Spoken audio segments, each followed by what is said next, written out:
Título 2º. Dos direitos e vantagens. Capítulo 1º. Do vencimento e da remuneração. Artigo 66. Vencimento é a retribuição pecuniária pelo exercício de cargo público, com valor fixado em lei, nunca inferior a um salário mínimo, reajustado periodicamente, de modo a preservar-lhe o poder aquisitivo, sendo vedada a sua vinculação ou equiparação para qualquer fim. Artigo 67.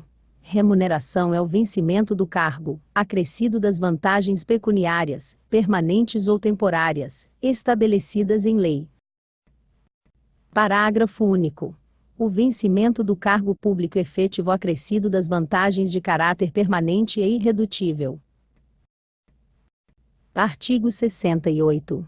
O servidor perderá a remuneração dos dias em que faltar ao serviço, sem motivo justificado, conforme ato próprio do Poder Executivo/Legislativo Municipal. Parágrafo 1º. As faltas ao serviço, de que trata o caput deste artigo, não poderão exceder a 0,3 dias no mês, sob pena de aplicação das penalidades previstas em lei específica. Parágrafo 2º. Para não perder a remuneração, de que trata o caput deste artigo, o servidor deverá repor a falta ao serviço, no prazo máximo de 30 dias, cujos critérios serão estabelecidos em legislação própria. Parágrafo 3º.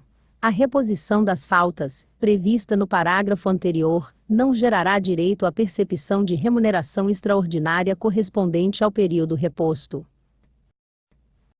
Artigo 69. Salvo por imposição legal ou mandado judicial, nenhum desconto incidirá sobre a remuneração ou provento de servidor. Parágrafo 1º. Mediante autorização do servidor, poderá haver consignação de débito em folha de pagamento a favor de terceiros, conforme parágrafo 2º deste artigo. Parágrafo 2º.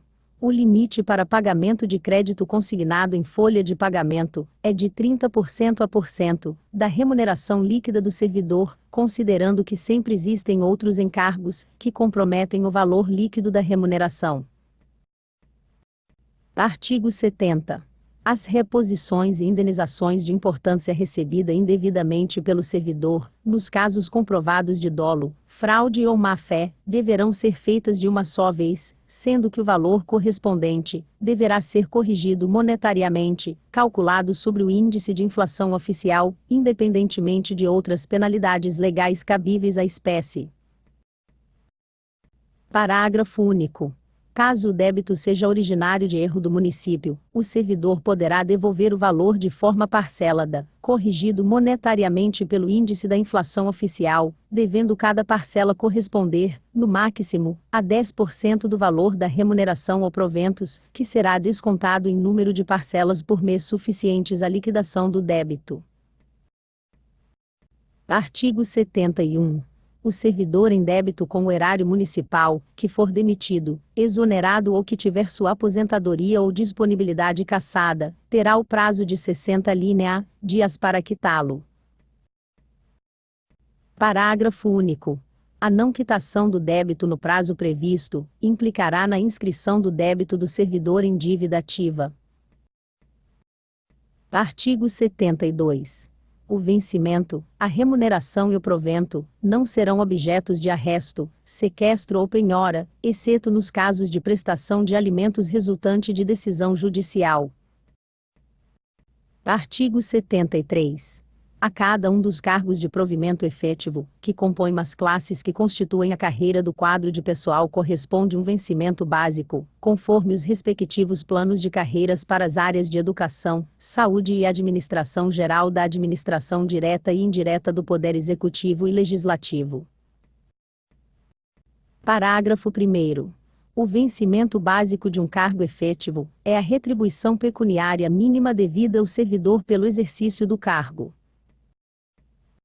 Parágrafo 2º. Além do vencimento básico, o servidor que ocupar qualquer um dos cargos efetivos, que constituem as classes da carreira do quadro de pessoal da sua respectiva área, fará jus à percepção das vantagens pecuniárias previstas nesta lei. Artigo 74.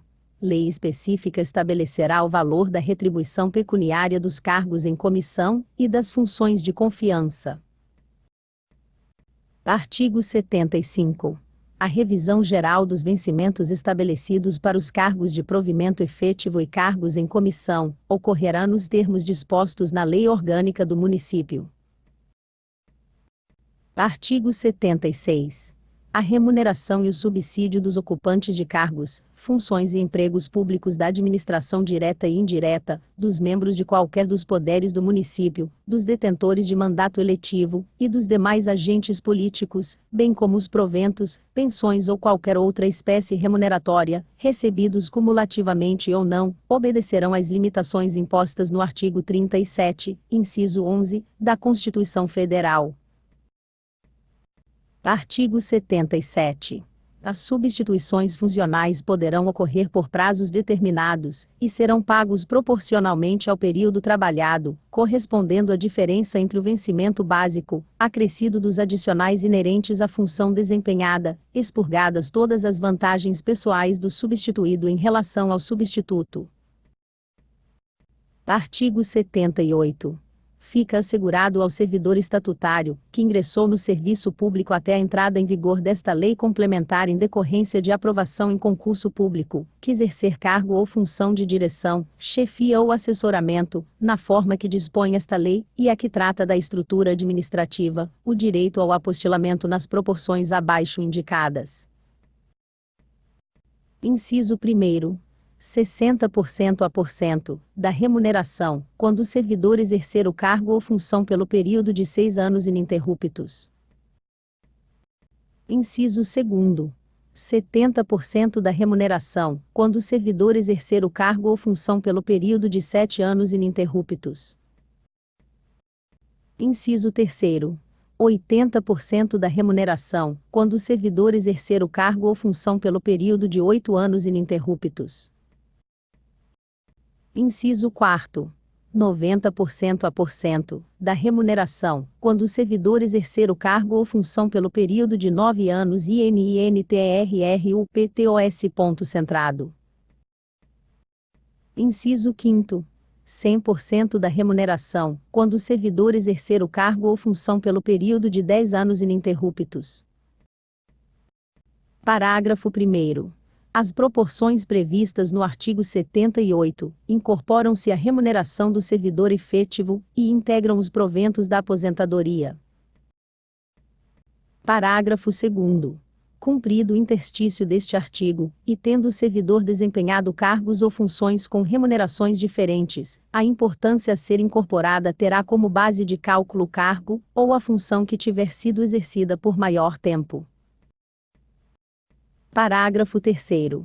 Os atuais servidores efetivos, que se encontram em cargos públicos de direção, chefia ou assessoramento, na forma da lei específica, cujo período aquisitivo ao apostilamento vier a ocorrer até o final da atual legislatura, poderão requerer o benefício até o dia 20 de dezembro de 2012, impreterivelmente. Para os demais, desde que tenham ingressado no serviço público até a entrada em vigor da presente lei, o período aquisitivo para o benefício contar-se-á a partir de 1 de 1 de 2013. Parágrafo 4º. Nos casos de alteração, redenominação, transformação ou criação de cargos ou funções de direção, chefia e assessoramento nas estruturas da administração direta e indireta, com atribuições similares, ou compatíveis às do cargo, em que se deu o apostilamento, fica assegurado aos servidores apostilados o enquadramento nestes, para a percepção da remuneração, desde que igual ou superior. Parágrafo 5º. Havendo conveniência para a administração direta e indireta, poderá o servidor apostilado, que for nomeado para exercer cargo de direção, chefia e assessoramento ou função gratificada, fazer opção pela remuneração do seu apostilamento, e em consequência cumprir a carga horária de seu cargo efetivo.